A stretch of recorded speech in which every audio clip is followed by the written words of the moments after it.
वृंदावन मथुरा भजन कुटी बाल बालिका आश्रय सदन में पल रहे निराश्रित बाल बालिकाओं के बेहतर भविष्य को तलाशने में लगी साध्वी श्रीजी दीदी। कोविड महामारी का जिक्र ये नाम सुनते हैं तो दिल दहल जाता है।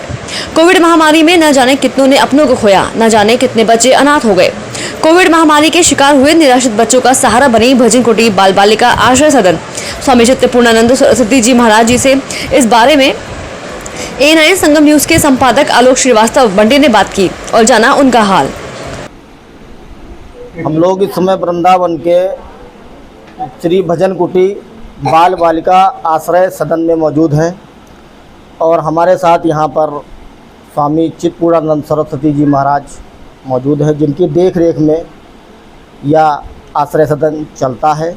और इनके सानिध्य में यहाँ पर तमाम निराश्रित बच्चे हैं जो इनकी देख रेख में पल रहे हैं। उनकी शिक्षा दीक्षा आदि तमाम ज़रूरी सुविधाएं इनके द्वारा मुहैया कराई जाती हैं। आइए हम जानेंगे स्वामी जी से किस तरीके से यह संस्था चल रही है और कैसे इन बच्चों का भविष्य यहाँ पर बनाया जा रहा है। तो हमारे साथ मौजूद हैं स्वामी चित्तपूर्णानंद सरस्वती जी।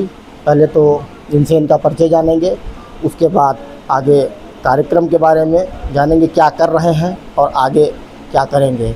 जी पहले तो स्वामी जी अपना परिचय दीजिए। मैं स्वामी चित्तपूर्णानंद सरस्वती श्री भजन कुटी सेवा संस्थान का एक छोटा सा सेवक, जो कि श्री भजन कुटी बाल बालिका आश्रय सदन परम पूज्य गुरुदेव संत स्वामी श्री बालकृष्ण देवाचार्य जी महाराज के संरक्षण में और साध्वी श्री जी दीदी जी के सतत प्रयास से बच्चों की देखभाल की जा रही है। यहाँ पर जो भी कुछ आप देख रहे हैं, ये सब बालक यहीं पर निवास करते हैं। इनके भोजन की, आवास की, फीस की, अन्य जो भी दवा आदि की सुविधाएं सारी उपलब्ध कराई जाती हैं। इसमें 70% बच्चे कोविड में जो अनाश्रित हो गए वो बच्चे हैं और बाकी जो यहाँ पर सेवा देते हैं उनके बच्चे हैं। महाराज जी ये बताइए, ये बच्चे कहाँ से हैं और इनकी फैमिली बैकग्राउंड के पर प्रकाश डालें। फैमिली बैकग्राउंड क्या है, कैसे ये बच्चे आप तक पहुँचते हैं? कुछ बच्चे बरेली से हैं। कोविड में जिनके मात्र एक दादी सहारा बची, वो भी करीब 85-90 वर्ष की हैं। परेशान थी, वृंदावन दर्शन करने आया करती थी। स्थिति गुरुदेव को बताया, साध्वी जी को बताया, तो उन बच्चों को फिर यहाँ ले लिया गया और बच्चों के पढ़ने की सुविधा अच्छे से अच्छे स्कूलों में की गई।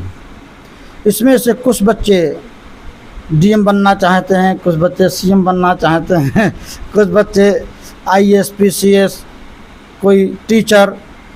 हर बच्चे की एक अपनी अलग इच्छा है और सभी बच्चे अपनी इच्छा को जाहिर करते हैं।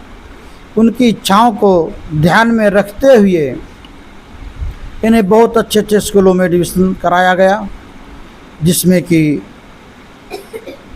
हमारे ठाकुर पिंटू जी सेवा दे रहे हैं, उनकी पत्नी ज्योति जी सेवा दे रही हैं, हर्ष राघव जी सेवा दे रहे हैं, उनकी पत्नी दीपू जी सेवा दे रही हैं। ये सब निःशुल्क सेवा दे रहे हैं। एक माता जी हैं और एक बाबा हैं, वो सब सेवा दे रहे हैं। तो अभी तो मिलजुल करके ही सारी व्यवस्थाएं की जा रही हैं और अपेक्षा करता हूँ सभी समाज सेवक वर्ग से कि सभी मिल कर के इन बच्चों के भविष्य के लिए अपना अपना योगदान दें, जिसमें कि इनकी पढ़ाई बड़े ही अच्छे ढंग से कराई जा सके। क्योंकि बच्चे जो बनना चाहते हैं, जब तक हम उनके लक्ष्य का ध्यान नहीं रखेंगे तब तक बच्चों को ठीक से नहीं पढ़ाया जा सकेगा और अच्छी शिक्षा के लिए खर्चे भी महंगे होते हैं। आजकल स्कूलों की फ़ीस बहुत महंगी है। आप सभी लोग तो गृहस्थ परिवार से हैं तो समझ रहे होंगे। तो ये मैं एक अपील भी करता हूँ समाज के सभी समाज सेवकों से कि आगे बढ़ें। श्री धाम वृंदावन में जिस धराधाम पर कन्हैया जी ने खेल कूद की है, बालकों के साथ खेले हैं, खाए हैं, रहे हैं, कण कण में रहते हैं, ऐसे धाम में जो नन्हे मुन्ने ये बालक आ गए हैं कन्हैया जी की कृपा से, परम पूज्य गुरुदेव की शरण में और साधु जी के संरक्षण में, इनका सबका हम आप मिल करके सहयोग करें। जय जय श्री राधे। अच्छा महाराज जी, जानकारों की माने तो निराश्रित बच्चे हैं और आपके द्वारा बताया गया कि यहाँ तमाम बच्चे हैं और उनकी देख रेख में कर्मचारी लगे हुए हैं और सब निःशुल्क सेवा चल रही है। जी। तो सेवा तो निःशुल्क चल रही है महाराज जी, लेकिन इन बच्चों को पालने के लिए और इनकी तमाम मूलभूत ज़रूरतें हैं, उनको पूरा करने के लिए शुल्क की व्यवस्था कहाँ से होती है? आकाशीय वृत्ति से ही चल रही हैं। बहुत सा तो मासिक शुल्क जो है वो कर्ज हो जाता है।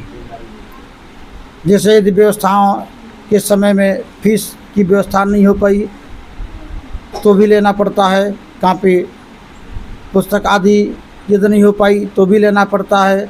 तो बहुत ज़्यादा जो है देनदारी हो जाती, कर्ज हो जाता है। लेकिन वो सारा कुछ बोझ उठाते हुए प्रयास किया जा रहा है कि सारे बच्चों का भविष्य अच्छा बने, उज्जवल बने।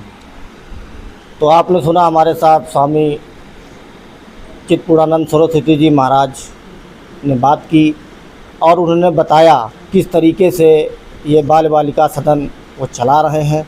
आपने देखा होगा कि तमाम संगठन, तमाम एनजीओ काम कर रहे हैं और उनके पास कोई कार्य नहीं है। वो केवल सरकार से, तमाम बड़े बड़े सेठियाओं से उनको धनराशि दी जाती है और वहाँ पर देखा जाए जो होना चाहिए वास्तविकता में, वहाँ पर वो सेवाएं या वो योजनाएं नहीं चल रही हैं, केवल दिखावा ज़्यादा है।